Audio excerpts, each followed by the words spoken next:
What is school for? Feel free to call me slow, but I spent 16 years going to school, and I still don't know. When I finished, I didn't know how to do my own taxes, purchase a home, or apply for a loan. I didn't know a thing about investments, building credit, or getting a job. I graduated at the top of my class, and what did I have? This fancy diploma to sit at home with my mom. But luckily, they did teach me some important skills like factoring trinomials and how mitochondria is the powerhouse of the cell. I'm so happy I remember the Pythagorean theorem, because it helped me a lot. Okay, I'm lying. Let me stop. Because all the stuff they taught me, truthfully, I forgot. Mom, remember when you would ask me, what did you learn in school today? And I would say, nothing much. I wasn't being modest. The truth about it, Mom, is I had already forgotten. And it's not just me. Millions of students sing the same song. How many of you guys avoid eye contact with the teacher to try not to get caught upon? Afraid to raise your hand for fear of being wrong, which proves that school isn't an environment for learning or building up the intellect. It's just a game you play for grades and how many A's you can collect. But I guess what do you expect when the most commonly asked question in class is this gonna be on the test? Is this gonna be on the test? See, if school put learning instead of testing and memorizing as the top standard, then the letter F would not stand for failure. It would stand for find another answer. And if school was really interested in our personal and academic success, students would wake up later, have more freedom and homework, a lot less. And that's not my opinion. This conclusion has been scientifically tested and proven. And any teacher that doesn't believe me, feel free to check my works cited page to inspect. Oh, and I did it in MLA format because I know that's all you will accept. See, students would get more benefit from an extra hour of sleep than putting them through the torture of an extra essay, reading 150 pages, doing problems 1 through 60 on the worksheet, and having 3 projects due by the end of the week. Not only is it pointless pain, but it's also dim-witted, because we get so much work, but they don't teach the time management skills to deal with it. See, in school, we are controlled by bells. We have to learn in rooms with the feng shui of a prison cell. We have to ask permission to relieve bodily functions, but not before the teacher asks a million questions like, why didn't you go before class? I'm sorry, my bladder is kind of on its own schedule and it's not always timely. See, teachers always say, use your time wisely. But that never made sense to me. Because these 6 cruel hours of our lives we call school might literally be the worst use of time management ever in history. Think about it, the traditional teaching method is foolish. No, it's useless, multiplied by the square root of stupid. What they do is they cram information in your head, force feeding you, and then you throw it up on the test. That's not education, that's bulimia. And the more bulimic you are, the better you will do on their assessment. So it's no wonder why so many students graduate mentally and emotionally anorexic. See, school teaches you how to memorize dots. True education should teach you how to connect them.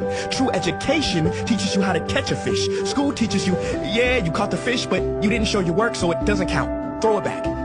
I'm just asking, what is school for? It's not education, that's just not true. If you still think that, you might be sniffing glue. See, the word education comes from the Latin root educe, meaning bring out, i.e. bring the gifts out of a person and make them viable.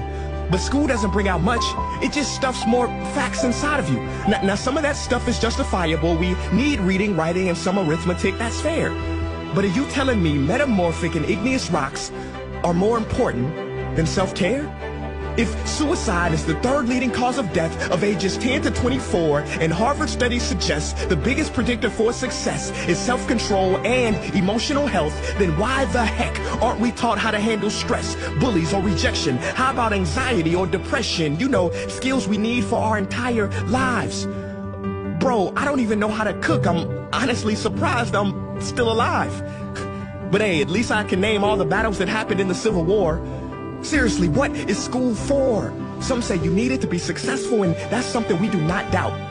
But do you own a MacBook or iPhone? Did you know they both were created by a dropout? Are you watching this video on Facebook or YouTube? Doesn't matter which you choose, they both were created by dropouts. Ever use Snapchat, WhatsApp, shopped at Whole Foods? Well, thank a dropout. Does your home furniture come from IKEA? Okay, don't get the wrong idea. He was not a dropout. Don't be a fool. I mean, how could he drop out? Ingvar Kamprad, founder of IKEA, never even went to school. I know what you're thinking.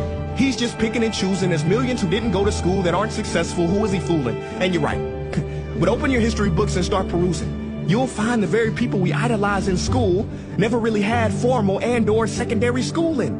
I'm talking George Washington, Abe Lincoln. America's best presidents had zero school between them. Ben Franklin, Thomas Edison, shall I proceed? Ernest Hemingway, Mark Twain, Teddy Roosevelt, Margaret Mead. Now please, I'm not saying drop out, because some schools are great and many teachers are rare treasures. I'm saying that there's a difference between people who are smart and people who score better. I'm saying that your future is something that no test will ever measure. Even if that test begins in 3 letters like SAT, ACT, it's BS if they say those determine your LIFE. No, your destiny is in your hands. You must shape it to be great. So don't expect school to open doors, because it's more likely to slam them in your face. Sometimes I wonder about all the dreams lost in school and how much potential goes to waste. If it wasn't for music and YouTube, then I would have been just another lost case.